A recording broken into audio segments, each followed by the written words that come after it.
Dictation गति 80 शब्द प्रति मिनट स्टार्ट। मान्यवर उपाध्यक्ष महोदय, मैं माननीय भाई साहब द्वारा सदन में अंतर्राज्यीय नदियों का राष्ट्रीयकरण विधेयक 1999 बिल का पुरजोर समर्थन करता हूं।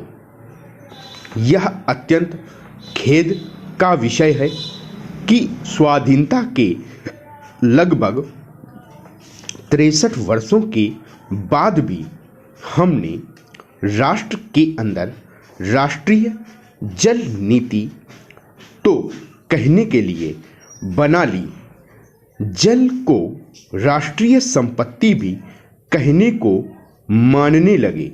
लेकिन इसके बावजूद भी कुछ ही समय पहले प्रधानमंत्री जी की अध्यक्षता के में सारे राज्यों के जल संसाधन मंत्रियों की एक बैठक हुई, जिसमें हम राष्ट्रीय जल प्राधिकरण का निर्माण नहीं कर पाए।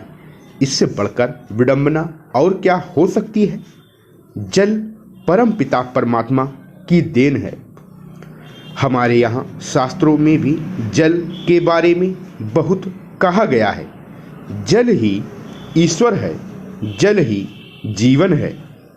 रहीमन पानी राखिए, बिन पानी सब सून। पानी गए ना उबरे, मोती मानस चून।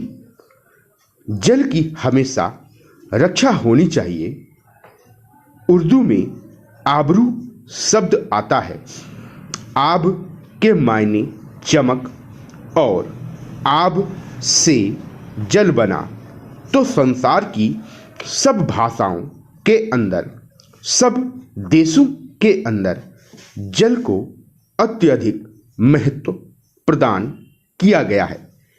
ईश्वरीय प्रदत्त जो हमारे पास यह तत्व जल है, उस जल का उपयोग हम मानव मात्र के लिए, समस्त राष्ट्र के लिए नहीं कर सके। इससे बढ़कर विडंबना और क्या होगी।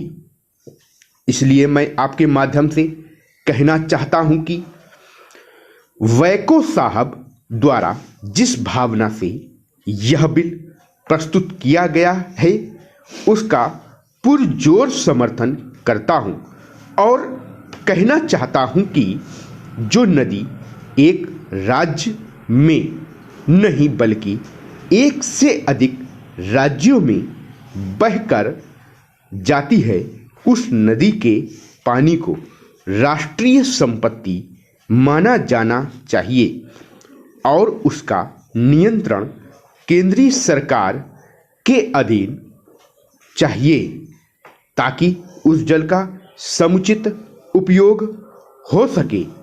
खेद है कि आज़ादी के बाद हम राष्ट्रीय और भावनात्मक एकता की बात करते हैं। मैं कहना चाहूँगा कि एक बहुत बड़ा पेड़ था। पेड़ पर हजारों पक्षी रहते थे।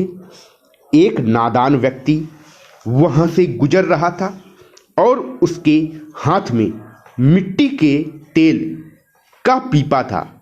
उसके मन में भावना पैदा हुई कि इस पेड़ को जला देना चाहिए। उसने पेड़ पर मिट्टी का तेल छिड़क दिया, आग लगा दी और देखते ही देखते पेड़ धू धू कर जलने लगा। मैं परम पिता परमात्मा से प्रार्थना करता हूं कि इसे स्वीकार किया जाए। इसमें की गई व्यवस्था के अनुसार प्राथमिक चिकित्सा केंद्र खुले और प्राथमिक स्वास्थ्य सेवाएं उपलब्ध हों। गांवों के आदमियों को गांवों में ही चिकित्सा की सुविधाएं प्राप्त हो सकें। उन्हें चिकित्सा कराने के लिए शहरों में न आना पड़े, क्योंकि यहाँ रहने की समस्या, पीने के पानी की समस्या, महंगी दवाओं की समस्या है।